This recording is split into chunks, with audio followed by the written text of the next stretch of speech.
শায়েখ হাতিম আল আসাম রহমতুল্লাহ আলাইহি একবার হজে যাওয়ার ইচ্ছা পোষণ করে স্ত্রী ও সন্তানদের সামনে সেটা ব্যক্ত করলেন। স্ত্রী তাতে নিরুৎসাহিত করে বললেন, আপনি এখন হজে গেলে আমাদের কি হবে? আমরা চলবো কি করে? আপনি বরং আপাতত এ চিন্তা বাদ দেন, যখন বাড়তি কিছু টাকা হবে তখন যাবেন। তাদের দুজনের কথোপকথনের মাঝে উপস্থিত ছিলেন তাদেরই 10 বছর বয়সী বড় কন্যা। মেয়েটি সব শুনে তার বাবার উদ্দেশ্যে বলল, আব্বাজান, আপনি নিশ্চিন্তে হজে চলে যান। আল্লাহ তো আছেন, তিনি অবশ্যই আমাদের দেখবেন।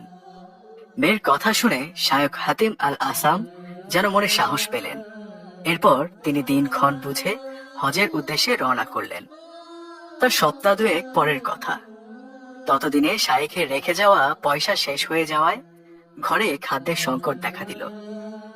শায়েখের স্ত্রী ও তার অন্যান্য ছোট সন্তানেরা বড় মেয়েটাকে তাচ্ছিল্য করে বলছিল, এখন আমাদের কি হবে? খুব তো আব্বাজানকে যেতে দিবে, আল্লাহ দেখবেন বললে। এখন তো আমাদের ঘরে খাবারও নেই, আর খাবার কেনার জন্য পয়সাও নেই। মেয়েটি তাদের কথার জবাব না দিয়ে ভেতরের কক্ষে গিয়ে দুহাত মোনাজাতে উঠিয়ে বলতে লাগলো, আল্লাহ, আপনার ওয়াদা তো সত্য। আপনি তো বলেছেন, আর যে আল্লাহকে ভয় করে আল্লাহ তার জন্য নিষ্কৃতির পথ করে দেবেন এবং তাকে তার ধারণাতীত জায়গা থেকে রিজিক দিবেন। যে ব্যক্তি আল্লাহর উপর ভরসা করে তার জন্যই তিনিই যথেষ্ট। আল্লাহ তার কাজ পূর্ণ করবেন। হে আল্লাহ, আমি তো আপনার উপর পরিপূর্ণ ভরসা করলাম। আল্লাহর লীলা বোঝা বড় দায়। এরই মধ্যে দরজায় করাঘাত হলো। মেয়েটা দরজা খুলে দেখলো সুন্দর পোশাক পরা একজন লোক দাঁড়িয়ে। লোকটি বললেন, আমাদের গভর্নর সাহেব যাচ্ছিলেন এই রাস্তা দিয়ে। উনি খুব পিপাসার্ত, একটু পানি হবে ওনার জন্য? মেয়েটি খুব সুন্দর একটি পেয়ালায় পানির ব্যবস্থা করলো। গভর্নর পানি পান করে অত্যন্ত তৃপ্ত হলেন এবং অধনস্থ লোকটিকে জিজ্ঞেস করলেন, ওহে, এ পানি কোন বাড়ি থেকে এনেছ? এত সুস্বাদু পানি আমার জীবনে কমই পান করেছি। অধনস্থ লোকটি বলল, হুজুর, এ শায়খ হাতিম আল আসামের বাড়ির পানি।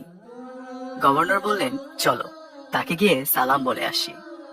লোকটি বলল, হুজুর, তিনি তো বাড়ি নেই, হজে গিয়েছেন।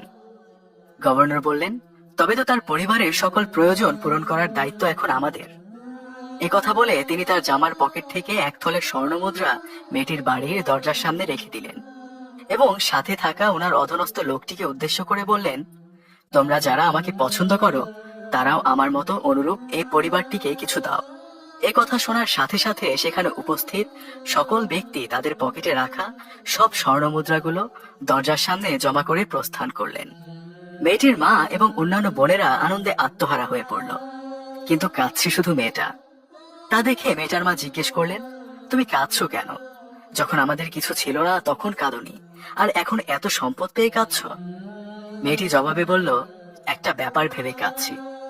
দুনিয়ার এক মামুলি গভর্নর শুধু পানি পান করে খুশি হয়ে এত কিছু দিয়ে দিল, আর উভয় জাহানের বাদশাহ রব্বুল আরশিল আজিম যখন বান্দার উপর খুশি হয়ে যান তখন তিনি তার বান্দার প্রতি না জানি কিরূপ আচরণ করেন। সুতরাং আমরা যদি আল্লাহ রাব্বুল আলামিনের উপর ভরসা করার মতো করতে পারি, তাহলে নিশ্চয়ই আল্লাহ রাব্বুল আলামিন আমাদের এমন উৎস থেকে সাহায্য করবেন যা সম্পর্কে আমাদের কোনো ধারণা নেই। আল্লাহ আমাদের সবাইকে কবুল করুন, আমিন।